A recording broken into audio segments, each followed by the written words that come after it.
As dads, some days we feel like we have all the answers, and some days we feel like we don't have a clue. If that describes you, you're at the right place. This is the All Pro Dad Podcast.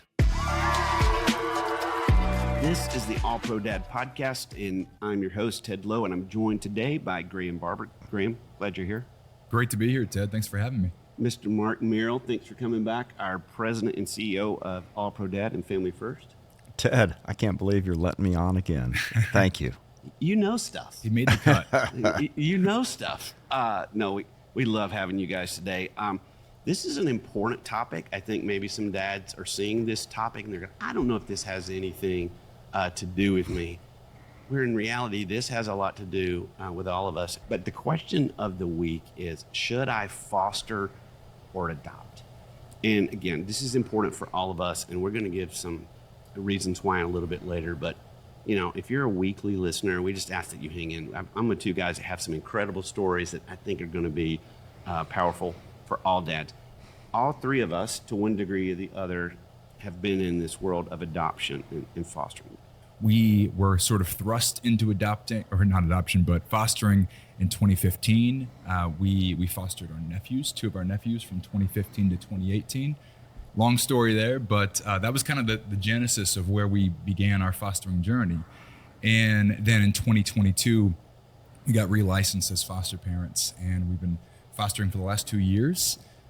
We've had 3 permanent placements, a host of kids that have come in for a night or a week as they're transitioning into a permanent home, and 1 reunification. So that's the beauty of fostering, being able to see families reunified and brought back together. Right, and that's the goal, right? Yes. What was that word you just said? Yeah, it's reunification. So really, and the emphasis I really appreciate from the folks that facilitated my wife and I's training is that's the number 1 goal, reunification.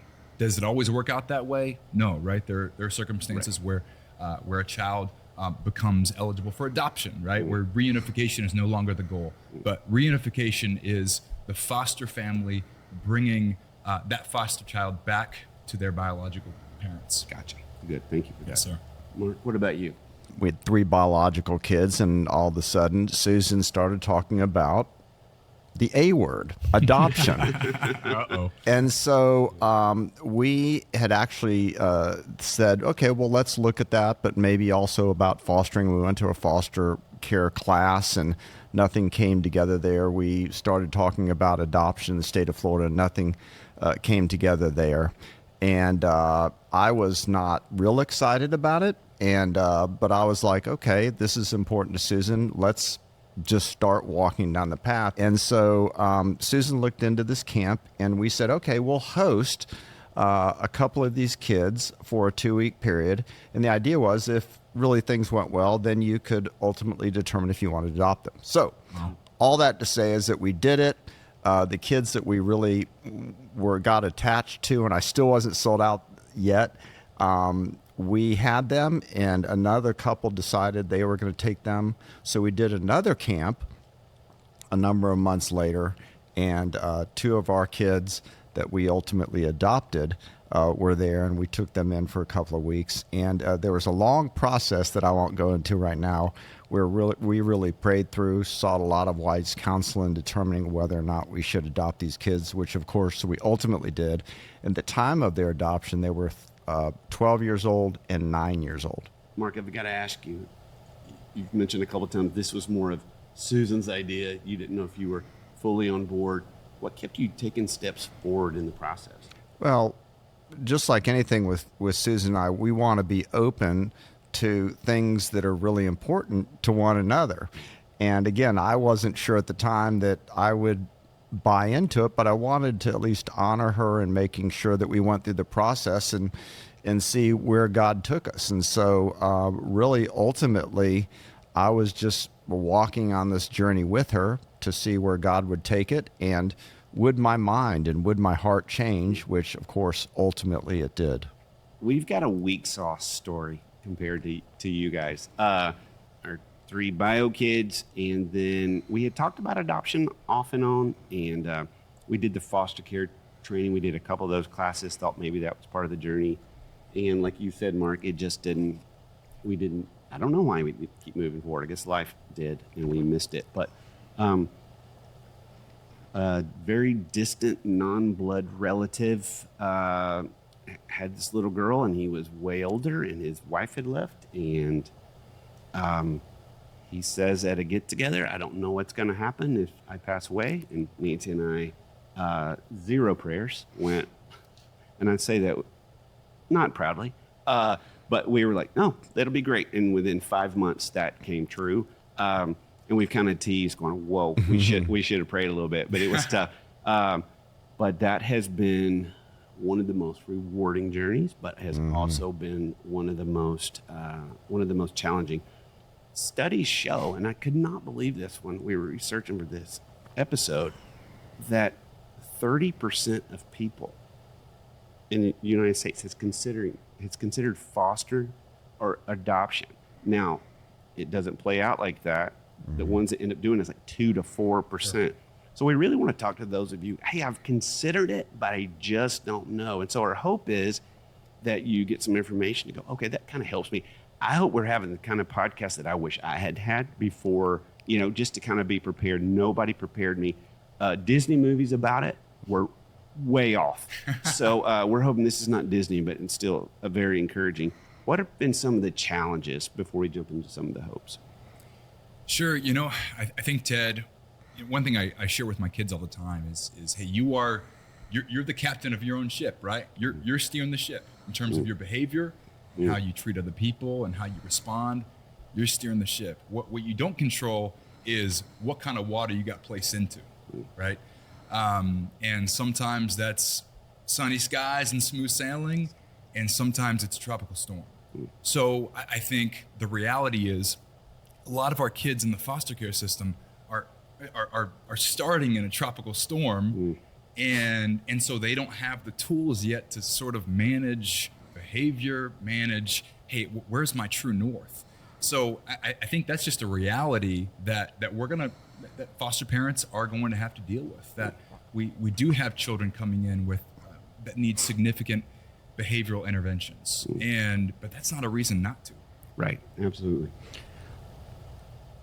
As you mentioned, we're going to talk about the rewards, because the rewards are amazing and they are great, but there are also challenges that we need to walk into this journey with our eyes wide open.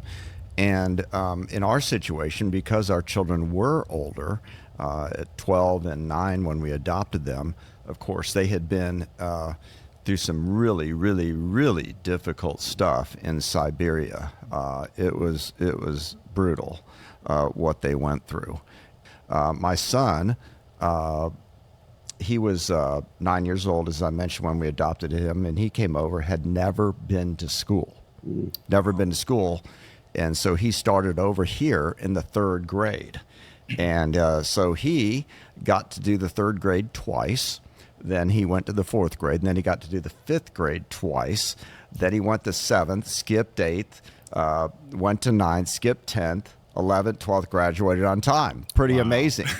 Wow. But then we also have stories of where, when they came over, and I didn't realize this until they joined our family, is we would find food under their bed, because there were many times when they didn't have meals for a day or two or longer.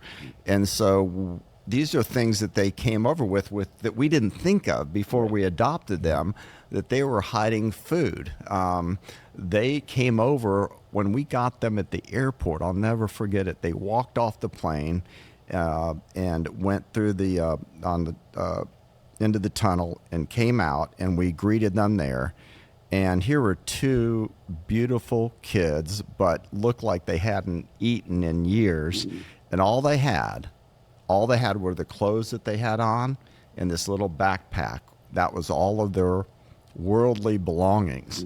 And so you realize they came over with some of that emotional baggage, but the baggage they had and everything they had in this world, there was really virtually nothing there. And so the challenge of not having food, having gone through neglect and our son having to take care of their family and go out and hunt and literally find food. They found him in the jungle. He was out there 2 weeks in Siberia, and they found him out there before they put him in the orphanage. And it's just a very challenging situation. That's got to be really scary to show up at a stranger's house, even if the house is nicer than yours, even if the situation feels less volatile.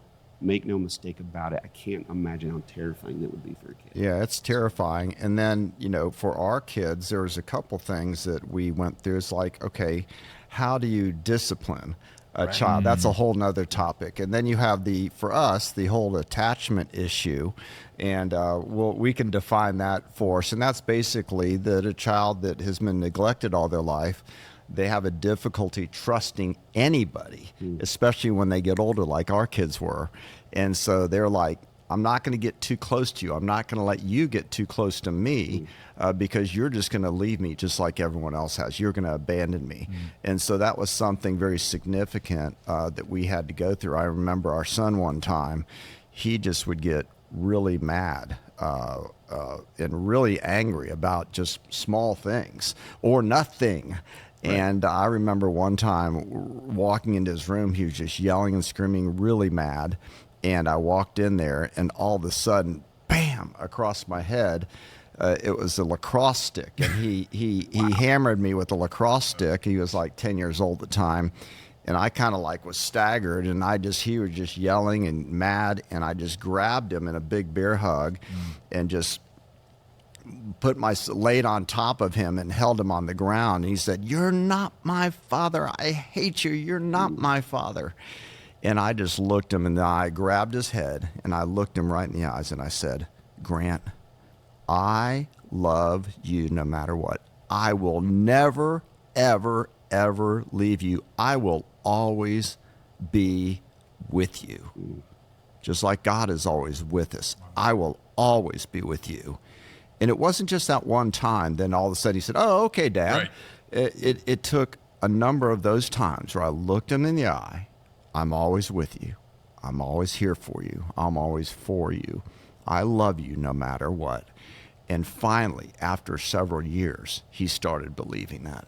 But that's what they're going through. They just don't trust that anybody's going to be there for them. So once they can get over that, once they can walk through that in their mind and their heart, then they can start receiving that love. Yeah. So good. Yeah, I think language is so important when we're dealing with kids in foster and adoption. And of course, your situation a little bit different where, hey, this is my son. This is my child. I had an experience. My wife and I, we took in 3 children, a sibling group. They were in between foster homes, and we had them for 3 weeks. And coincidentally, one of the boys, who was slightly younger than my biological son, they shared the same name. And so for the sake of language and communication, you know how you might say to your son, hey son, put on your shoes, or hey son, watch where you're going, right? And not in a negative way, and just a way to communicate. Like, hey buddy. Yeah. Right, exactly. And what I noticed with our foster son, when I would say that, when I would use that term, it really triggered something in him. He would say, don't call me that, right? He would say that, don't call me that. And I really had to reframe things a little bit, understanding that when I was saying that, I was stripping away part of his identity. Here this kid really he's 4 years old, coming in from different foster care situations, not sure what was happening with his biological parents. And now here's someone who is a father figure, and it feels like this person is taking away parts of my identity that I might have barely anything left, right?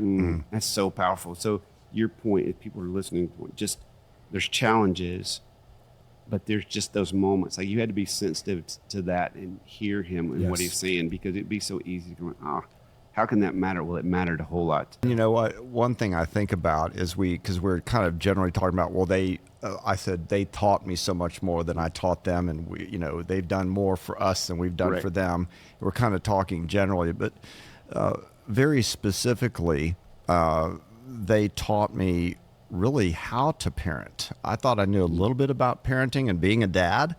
And then when they joined us, I realized I don't know very much, and I've got a lot to learn. And so there's a great sense of humility involved in that process. And one thing I think is very important to point out, it's not like, okay, well, here's these our adopted kids, and here are our biological kids, and okay, the biological side, that's easy, and we got that. I mean, raising all children is challenging. Amen. It's difficult, and there's just different types of challenges. So I know today we're just talking about fostering and adoption, but we'll have a lot of other episodes, right, Ted and Graham, on being a great dad and how we should parent our kids, those kind of things. So I didn't want that to go by the wayside, but recognize that these challenges are for all kids. They're there for all kids, and they're not unique for any kids, just unique sometimes situations for foster and adoptive kids. Right. I think we can all safely say all of our kids have challenges, but I love that, Mark, that their challenges are just different sometimes. It's powerful. So, and I appreciate seeing the full picture, right? Because your children are a little bit older than mine. And, as early as this morning, right, I'm dealing with kids that are fighting, and you think, man, and for folks that are listening, right, there are those moments of in the moment, right, you may not be able to see the 10,000-foot view of what happens when this child is 29 and 30. Yeah, and Ted, we also, I think it's important to say that we also need to be prepared in our marriages too. Because when we have unique things that we need to address, unique challenges with foster kids or adoptive kids, there has to be agreement on how we address those things. There has to be agreement on a whole host of things about schools, about health, about all kinds of things, about discipline, as I mentioned. Like, we had to come to agreement, and that was very, very, very difficult. There's a lot of times we didn't agree, and we had to sit down and hash it out and come to agreement. Even we had to come up with a lot of creative correction on how we discipline our kids. And we realized, like, for example, for our son Grant, I mean, he got some beatings over there, and when he was in Siberia, and it was a bad deal. And so spanking him wasn't even a consideration. And we realized that there had to be creative correction. So Susan, my wife, who is a very creative person, just filled a backpack with some cans of soup and made him run around the block each time he disobeyed. And I remember one night, late at night, and we kept an eye on him. Don't be concerned. We kept an eye on him. And he, late at night, he had to go out and run because he was being very, very disobedient. Everyone listening, we know this is a way bigger topic than one episode. The great thing, and one of the things I love about Family First, is that this is important to us. This is important to All Pro Dad. If you go on allprodad.com, there's a whole category about fostering and adoption, and it's so powerful. In our last few minutes, I want to do a rapid fire thing I'm calling, and this was based off of one of the posts, pause or move forward. And what I mean by that, if you're considering it, everyone's got these things in the back of their head.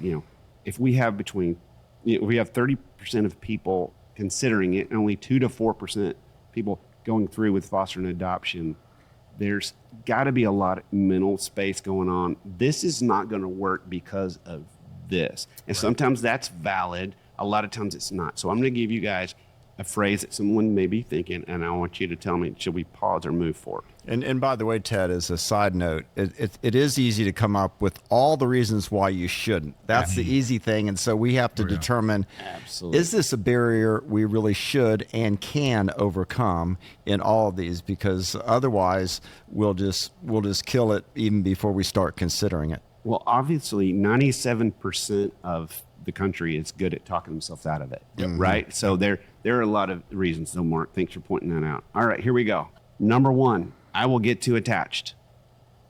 Move forward. Move forward. I'm not sure I could do it because I'd have to give up vacations. My kids would have to share a bedroom. My kid wouldn't do it much. You can stop there, Ted. Okay. Man up. Move forward. It's a lifestyle change. Move forward. Move forward. I need to. Okay. What if my child or spouse has significant health issues?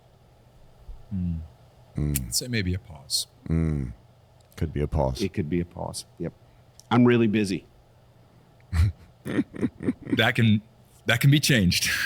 Move forward. Priorities. Move forward. I'm not sure I can do it. Move forward. Move forward. Move forward. If you are sure, don't. Okay. I have significant challenges in my marriage. I would say maybe that's a pause. Yes. Yes, I agree. That's a pause. I have significant challenges with one of my kids. Pause or move forward. Yeah, I think I would agree. It's Yeah. a tough one. It Yeah, no, really it's has to not- determine on the details. Because we all have significant challenges with our kids, right? But I think, like Mark said, situation dictates. Yeah, that's good. I'm not sure how my kids will handle it. I would say it's a conversation, but not a reason not to move forward. Move forward. Yeah, move forward. Well, you guys, thank you so much. When I say I could talk to you all day, I mean I could talk to you all day. There's something about getting around folks that get it. And I would say to all of you who would never, or just for whatever reason, will not foster and adopt, if you have someone in your life that is, their worlds can feel radically different. Their families can feel off balance. If you can serve those families in any way, Yes. they need that more than you could ever know. Ted, So- that's a whole nother podcast, but Yep. it's so important is to be there and support those families who do foster and adopt.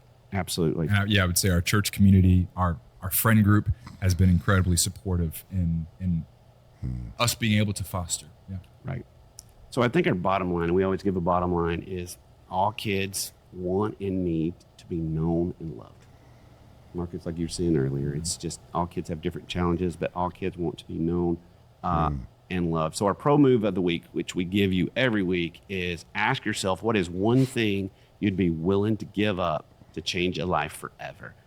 Graham gave me that earlier on. I went, oh, we're going there. I love it. I'm going I to love say it. that one again. What is one thing you would be willing to give up to change a life forever? It's so powerful, Graham. Thank you for that. Well said. Thanks, you guys. Thank you. And all you listeners, thank you for listening. We know you and your kids will be glad you did. Thanks for listening to the All Pro Dad podcast. All Pro Dad is the fatherhood program of the nonprofit Family First. Along with our motherhood program, iMom, we exist to help you love your family well. Subscribe to our daily email, the All Pro Dad Play of the Day, by going to allprodad.com/subscribe and get daily powerful and practical fatherhood tips in your inbox. The All Pro Dad